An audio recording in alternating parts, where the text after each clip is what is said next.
को बताया कि नेतन्याहू ने यूएनजीए में एक बार फिर साफ कर दिया है कि इजराइल गाजा में अपने लक्ष्य को पूरा करेगा। ऐसे में क्या गाजा में युद्ध जल्द समाप्त होगा?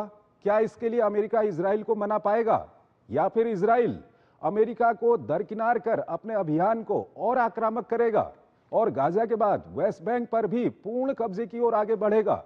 ऐसे कई सवाल हैं जिनका जवाब अमेरिका में यूएनजीए के मंच और इसके इतर हो रही बैठकों में खोजा जा रहा है। आइए आपको इस पर एक रिपोर्ट दिखाते हैं, फिर इस पर अपने विशेषज्ञ मेहमान के साथ चर्चा करेंगे।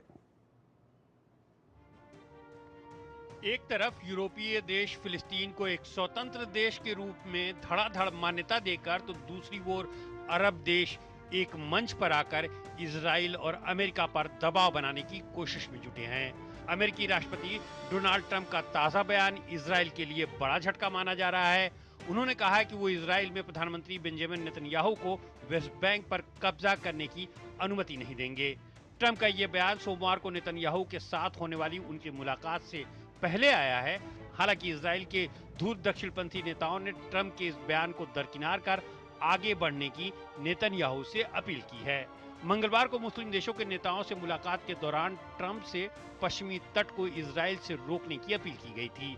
बैठक में ट्रंप ने गाजा में जारी संघर्ष को खत्म करने के लिए 21 सूत्री योजना पेश की थी। ट्रंप के विशेष दूत स्टीव विटकॉफ ने उम्मीद जताई है कि आने वाले कुछ दिनों में इस दिशा में किसी प्रगति की घोषणा हो सकती है। प्रस्ताव में बंधकों की बिना शर्त तत्काल रिहाई, गाजा में स्थायी संघर्ष विराम, गाजा प्रशासन को हमास से मुक्त बनाना, पश्चिमी तट से इजरायली कब्जा समाप्त करना, यरूशलेम में वर्तमान यथास्थिति बनाए रखना और गाजा में मानवीय सहायता पहुंचाना जैसे मुद्दे शामिल हैं। गाजा में जारी संघर्ष को खत्म करने के प्रयासों के बीच गुरुवार को राष्ट्रपति ट्रंप ने प्रधानमंत्री नेतन्याहू से फोन पर बात की। उन्होंने संघर्ष विराम समझौते के बेहद करीब होने की बात कही। दरअसल वेस्ट बैंक में 30 लाख के करीब फिलिस्तीनी रहते हैं। वैसे तो यहाँ शासन फिलिस्तीनी प्राधिकरण का है, लेकिन सुरक्षा के मामलों को इजराइल ही नियंत्रित करता है।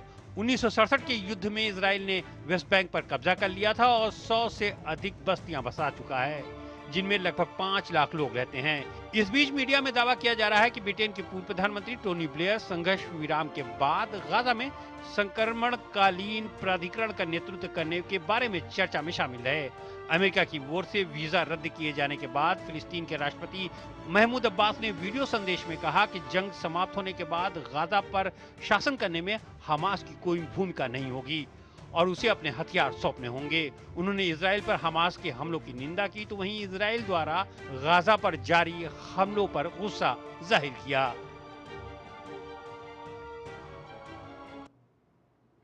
और इस खबर पर ज्यादा बात करने के लिए हमारे साथ जुड़ रहे हैं Sushil Kumar Singhal, former senior diplomat हैं, विदेशी मामलों के जानकार हैं। सिंघल साहब, बहुत बहुत स्वागत है आपका हमारे इस कार्यक्रम में।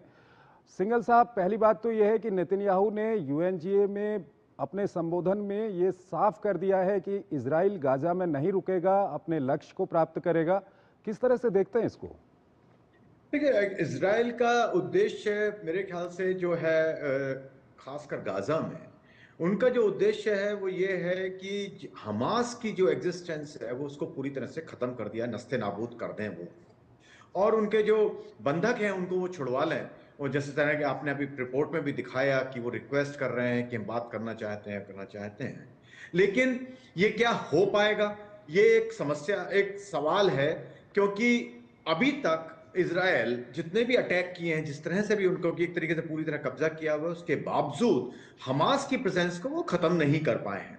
तो लेकिन और एक वहां ह्यूमैनिटेरियन क्राइसिस भी उसकी वजह से पैदा हो गया है और इजराइल अलग थलग भी पड़ता जा रहा है, स्पेशली जो यूरोपियन कंट्रीज को देखते हुए। वहां उनकी जो काफी बदनामी हो रही है और वो उस तरह से जो उनको रिकॉग्निशन दिया जा रहा है पैलेस्टाइन को, तो उससे उनकी कमजोरी आ रही है। और अगर इजराइल जो फेल हो गया इसमें अपने उद्देश्य में, तो फिर क्या होगा, यहाँ कंटिन्यू जो चल रहा है हमास का लो इंटेंसिटी अटैक बराबर चलते रहेंगे।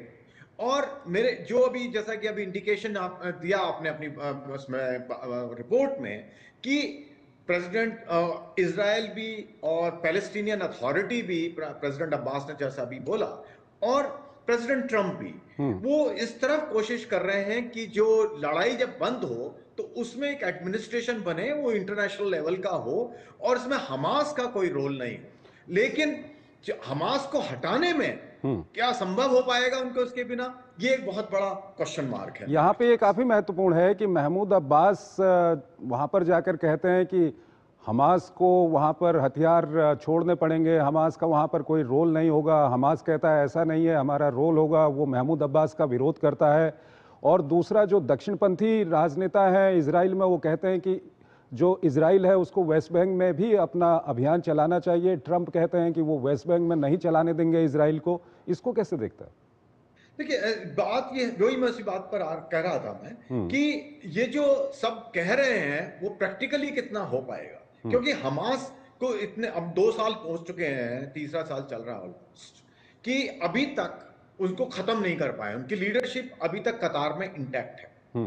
और ये जरूर बात है कि गाजा में अब जो लोग वहां रह रहे हैं, जो समस्या का सामना कर रहे हैं, वो विरोध भी करने लगे हमास का, लेकिन उनकी पकड़ अभी भी वहां पर है। दूसरी तरफ ये जो अभी अपने वेस्ट बैंक के बारे में बात की, उसके लिए जो अभी जैसे प्रेसिडेंट ट्रंप ने मीटिंग की थी यूएन के साइडलाइन में जनरल असेंबली के टाइम पे, उसमें उन्होंने जो सुनने में आ रहा है वो ये बात वहां पे साफ हो गई थी बात कि जो अरब कंट्रीज हैं या मुस्लिम कंट्रीज हैं, उन्होंने साफ बोला है उनसे कि वेस्ट बैंक का जो है वो रेड लाइन है उनके लिए। अगर इजराइल का उस पर कब्जा होता है तो उसका वो विरोध करेंगे। और प्रेसिडेंट ट्रंप ने भी यही बात की है, क्योंकि प्रेसिडेंट ट्रंप क्या कोशिश कर रहे हैं, वो कोशिश ये कर रहे हैं कि जो रीजनल पावर्स हैं वो इसकी फंडिंग करें, जो भी रिकंस्ट्रक्शन की कॉस्ट आई। अंतिम सवाल सिंघल साहब, अंतिम सवाल आपसे जानना चाहते हैं कि पैलेस्टाइन अथॉरिटी जो महमूद अब्बास जिसके चीफ हैं, वो जो कह रहे हैं हमास ठीक उसके उलट कह रहा है, दोनों के बीच में विवाद सामने आ गया है, ये इजराइल के पक्ष को कितना ताकत दे सकता है?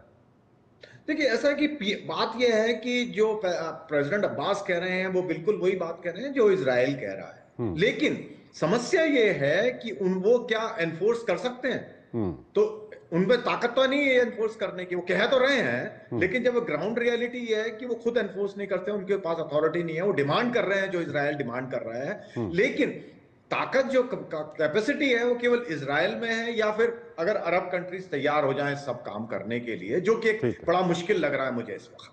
ठीक है, तो ये एक मुझे समस्या नजर आ रही है इसमें। पीएलए ऑफको जो पैलेस्टीन अथॉरिटी है वो सही बात कह रही है कि भाई हमास का हम कोई रोल नहीं देना चाहते, लेकिन उनमें इसमें उसकी कैपेसिटी नहीं है एनफोर्स करने की। जो ठीक है सिंघल साहब, आप हमारे साथ बने रहिए। एक और महत्वपूर्ण खबर है, उस पर अभी हम आपसे बातचीत करेंगे। हमको एक छोटा सा ब्रेक लेना है।